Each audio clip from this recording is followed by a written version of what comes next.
Fighting demons are a part of a well-balanced breakfast and healthy work life. In this first-person horror game, Mortuary Assistant, we prepare dead bodies to be laid to rest and take care of some demons along the way. Our main character puts herself into a unique role that creates a new narrative for a horror game and creates a positive conversation around death and how its silence haunts us.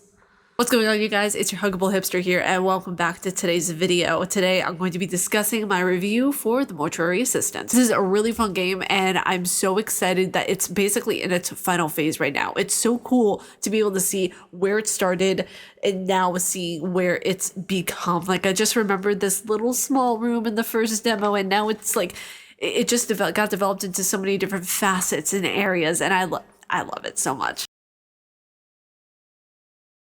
Going into Death's final act could be a peaceful or harrowing journey, depending on if you're the one to make sure the body is not only represented correctly to the family, but assuring that they don't rise again. Cold slabs of uncertainty coat our main character's voice as she finishes getting each corpse ready for the final descent. The story is simple in its narrative, but complex and intriguing in the way it was delivered to the player. You not only have to embalm each body and prepare it for burial, but you have to make sure that you're not possessed in the process. Burn the correct body with the right demon attached to it. This game is so intriguing in how it presents itself because it's not just a typical indie horror game that gives you a few scares and the game is done. This game is smart and well executed and actually made me scared with well-placed apparitions, demons, and vocal cues. It happens just enough to keep the player on edge, and I absolutely love that. I was checking around the room, burning papers to see if there were any clues, doing my job, and trying not to notice the crouched over demon on top of the closet staring into my soul. I love that this game has kind of an equal balance between horrifying and calm, and that little bit of calm right before the storm. It's really cool. And what this developer does really, really well is that he creates total transparency with his audience. I even remember him doing live streams on Twitch, Darkstone Digital, of where he would show basically his process and how he went about developing the game, which not a lot of developers do. I know Thomas Brush does a lot of that stuff, but once in a full moon that you're really going to see developers take that extra step of transparency with their audience.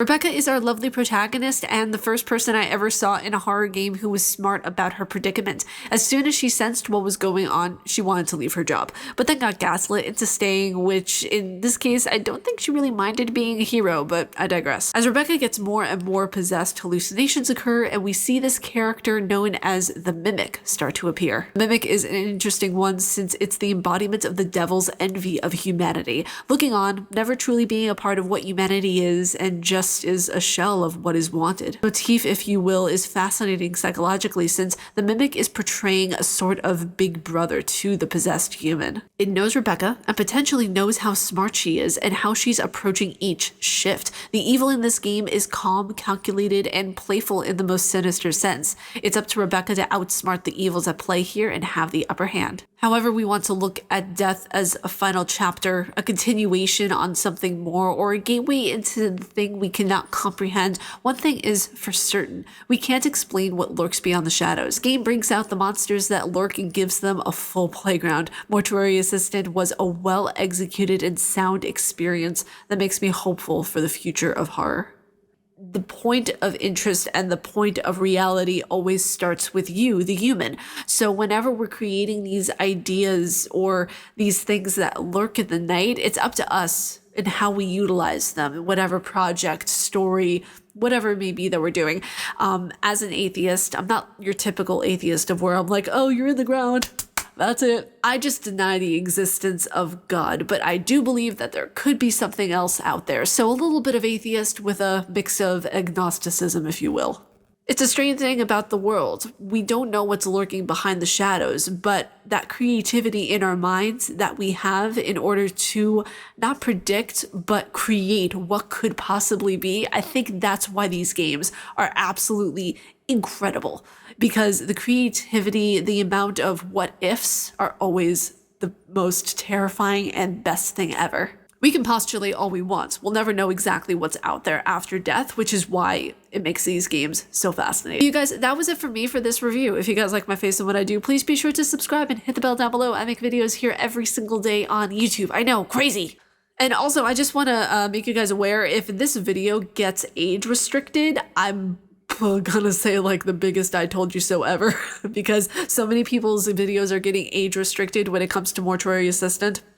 I mean, it's not like I make money from YouTube anyway, but all I'm saying is I will be very surprised if this video does not get age restricted because it is a hot topic. It is something of where I know people in the past, Corey Kenshin being one of them, was getting age restricted. I know Markiplier got age restricted on this video. I know so many people were getting freaking age restricted on this video because it is Mortuary Assistant. But with that being said, you guys stay casually nerdy and I will see you all in the next video. Bye.